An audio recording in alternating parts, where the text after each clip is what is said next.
The Alliance is working collaboratively with people with lived experiences of chronic pain. We were pleased to ask Jason Leitch, the National Clinical Director, to update us on chronic pain during COVID-19.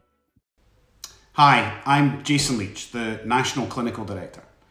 We're living through an unprecedented time, and our main priority has been enabling the NHS to save lives by treating those infected in this pandemic, and also ensuring the NHS is not overwhelmed. For those of you who have heard me speak on various media, I've talked about harm from COVID-19, but also the harm from the significant challenges to our way of life, economically, socially, and our health and well-being. It's a worrying and distressing time for everyone, and is especially difficult for the many people that have had their care and support, ongoing treatment for a debilitating condition affected by the response to COVID-19. This includes those of you affected by chronic pain. I recognise the huge impact living with symptoms of pain can have on well-being and quality of life. We've worked with healthcare professionals and third sector organisations to quickly produce resources that signpost you to online and telephone resources to support you to manage your pain. However, I appreciate that for many, the suspension of specialist pain clinics in hospitals and the redeployment of pain workforce to support critical and emergency care will mean delay in receiving a regular pain procedure such as a steroid injection or an infusion.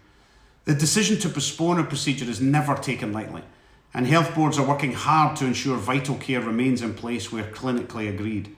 We're learning new things every day about COVID-19 and the virus, including the risks of people taking medications such as immunosuppressants and steroids that could increase their risk of severe illness from the virus.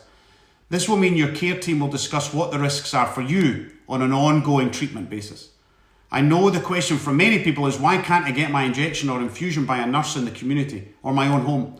Unfortunately, just now this is not possible. Both treatments are performed by hospitals, by staff specifically trained in pain management techniques.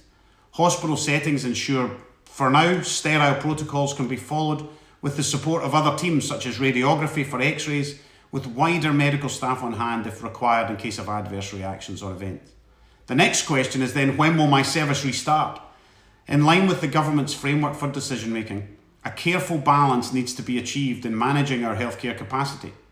The publication last week of COVID-19, the framework for decision making, is clear that the work we are engaged in now includes consideration of how we can safely restart paused areas of healthcare.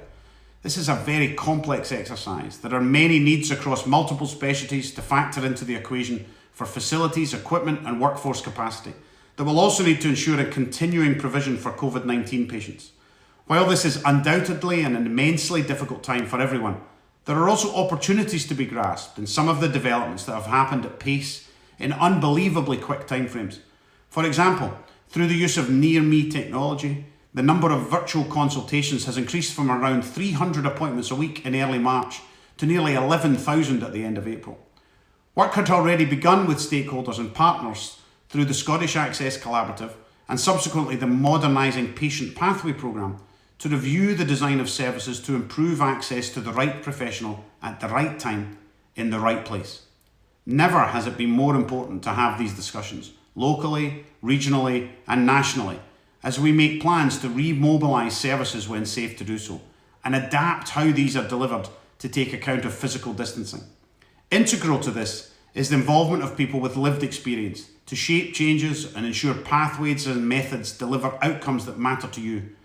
That is why earlier this year we asked the Health and Social Care Alliance to facilitate engagement with the chronic pain community across Scotland as a means to inform policy development and service improvements for chronic pain, with the first meeting taking place at the end of February. How this develops this year will now be very different than the group originally discussed, but vital for people with lived experience to consider how the chronic pain community can support each other and be supported by others at this unprecedented and difficult time. It's also important to capture your hopes for the future, design of the way care and support is delivered as we plan for the recovery and the renewal of our health service. You can do this through the Health and Social Care Alliance or by emailing clinical_priorities@gov.scot. More information about COVID-19 is also available at nhsinform.scot/coronavirus. Thank you for your patience and understanding, and please stay safe.